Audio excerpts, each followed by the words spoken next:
அஸ்ஸலாமு அலைக்கும். Hi everyone. இன்றைக்கி நம்முடைய சேனலில் ஸ்ரீலங்காலே ஃபேமஸான மெயினாகவே கொழும்புலையெல்லாம் ஃபேமஸான இந்த வட்டிலப்பம் தான் உங்களுக்காக செஞ்சு காட்டியிருக்கிறேன். முஸ்லீம்கள்ட்ட எந்த பெருநாளாக இருந்தாலும் கல்யாண வீடுகளாக இருந்தாலும் இந்த வட்டிலப்பம் இல்லாமல் ஒன்றுமே நடக்காது. மெயினாகவே கொழும்புலையெல்லாம் இந்த வட்டிலப்பம் இல்லாமல் பெருநாளெல்லாம் பெருநாள் மாதிரியே இருக்காது. பெருநாள்னாலே கொழும்புலையெல்லாம் வட்டிலப்பம் தான், அந்த அளவுக்கு ஃபேமஸ் ஸ்ரீலங்காலேயே. இந்த வட்டிலப்பத்தை எப்படி பர்ஃபெக்டாக செய்கிறேன்னு தான் இன்னைக்கு காட்டியிருக்கிறேன். இப்போ வாங்க எப்படி செய்யலாம்னு பார்ப்போம்.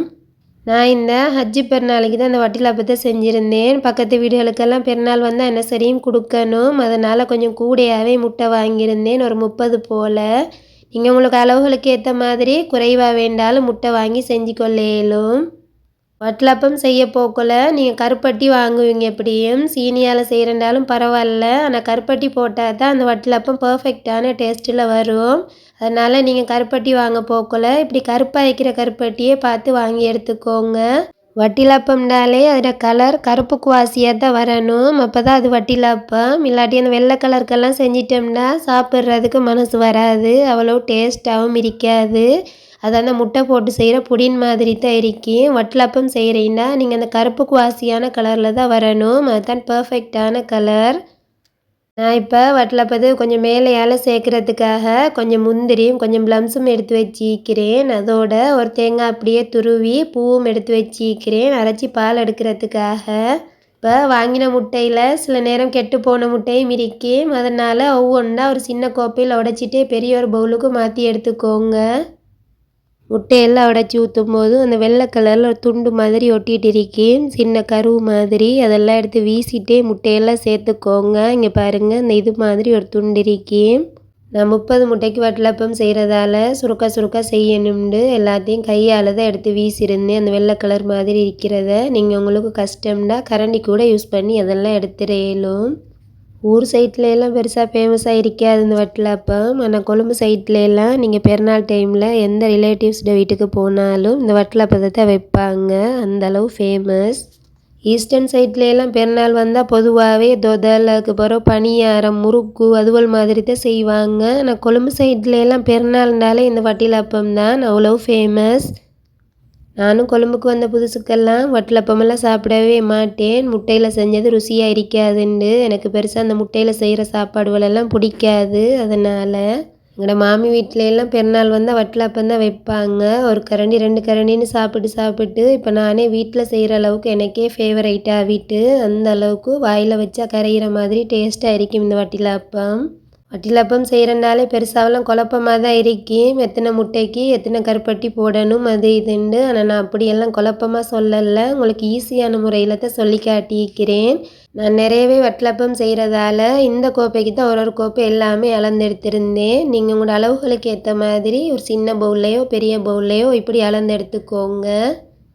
இப்போ ஃபஸ்ட்டுக்கு ஒரு பேனில் கொஞ்சமாக சீனி சேர்த்துட்டு அது நல்லா கோல்டன் ப்ரௌன் கலர் வர வரைக்கும் கெரமலைஸ் பண்ணி எடுத்துக்கோங்க. இது மாதிரி கெரமலை கொஞ்சம் தீயை விட்டு கருப்பாக்கிட்டாலும் அப்படியே அந்த வட்டலப்பம் சாப்பிட போக்கல கசப்பு டேஸ்ட் ஒன்று வந்துடும். அதனால் கிட்டே நின்று கோல்டன் ப்ரௌன் கலர் வந்தோடனே அடுப்பு ஆஃப் பண்ணி விட்டுறணும்.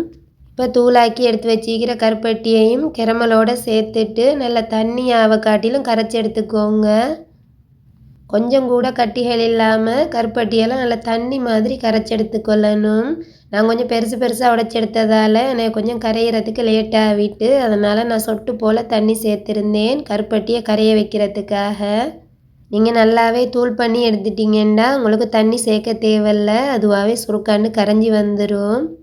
நீங்கள் சீனி கூட சேர்த்து இந்த வட்டலப்பத்தை செய்ய இயலும், ஆனால் உங்களுக்கு வட்டலப்பம் பர்ஃபெக்டான டேஸ்ட்டில் கிடைக்கணும்னா நீங்கள் கருப்பட்டி சேர்த்து தான் செய்யணும், அப்போ தான் உங்களுக்கு அந்த பர்ஃபெக்டான ருசி ஒன்றே கிடைக்கும் வட்டலப்பத்துக்கு.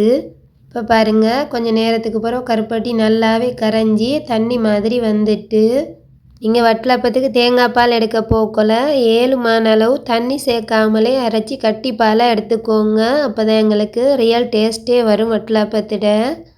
அப்படி உங்களுக்கு தேங்காய் அரைப்படலாட்டி நீங்கள் கொஞ்சம் ஒரு 1/4 கப் அளவுக்கு தண்ணி சேர்த்துட்டு அரைச்சி எடுத்துக்கோங்க.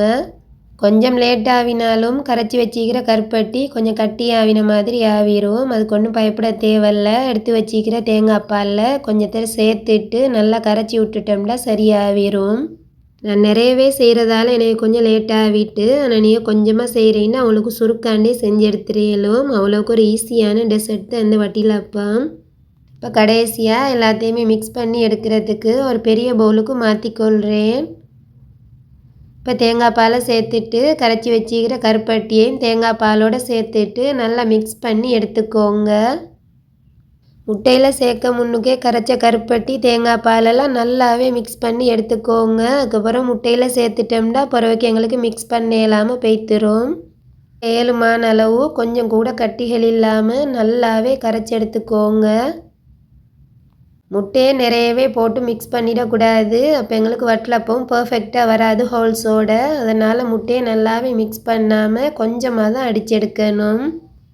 முட்டையெல்லாம் ஒரு பெரிய பவுலுக்கு மாற்றிட்டு நான் கொஞ்சமாக மெதுவாக இப்படி அடித்து எடுத்துக்கொள்கிறேன்.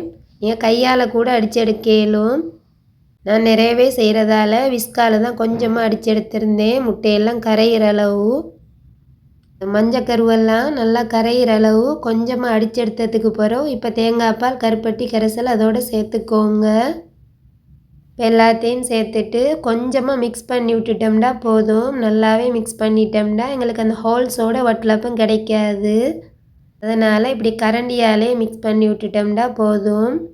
எனக்கு ஒரு பவுலுக்கு மிக்ஸ் பண்ணுறதுக்கு போதாமல் போய்த்துட்டு, அதனால் நான் இன்னொரு பவுலுக்கும் அரைவாசியாக சேர்த்து தான் மிக்ஸ் பண்ணி எடுத்திருந்தேன்.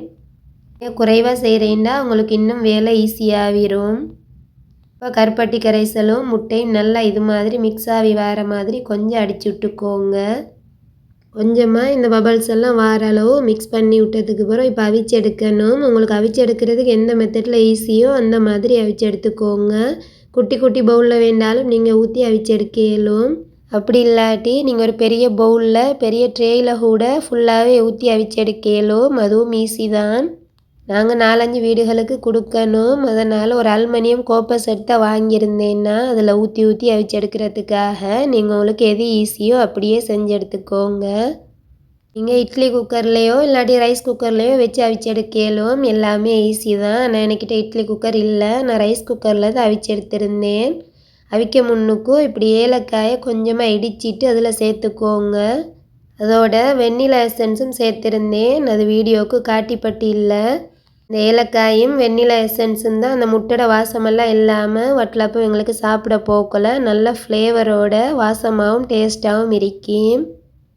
பாருங்கள், குட்டி குட்டி பவுலில் எல்லாத்தையுமே ஊற்றி எடுத்தாச்சு.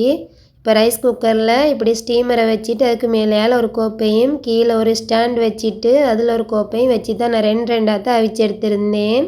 கேஸ் அடுப்புலையோ ரைஸ் குக்கர்லேயோ எதில் வைக்கிறேன்டாலும் ஒரு அரை ஹவருக்கு வச்சிட்டிங்கன்னா எங்களுக்கு நல்லாவே பர்ஃபெக்டாக வட்டலப்பம் வெந்து வந்துடும். இப்போ பாருங்கள், வெட்டி எடுக்க போக்கல பர்ஃபெக்டாக இது மாதிரி ஹோல்ஸோடு வரணும் வட்டலப்பம். அதுதான் பர்ஃபெக்டான வட்டலப்பம்.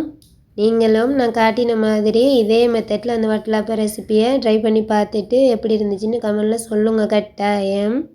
சரி ஃப்ரெண்ட்ஸ், இதோட வீடியோ முடியுது. நம்மளோட வீடியோஸ் எல்லாம் உங்களுக்கு பிடிச்சிருந்தா லைக் பண்ணுங்கள், ஷேர் பண்ணுங்கள். இது மாதிரி டேஸ்ட்டான ரெசிபிகள் வேணும்னா நம்மளோட சேனலை கட்டாயம் சப்ஸ்கிரைப் பண்ணி வச்சுக்கோங்க. நான் இன்னொரு நல்ல வீடியோவில் உங்களை சந்திக்க வரேன். பாய்.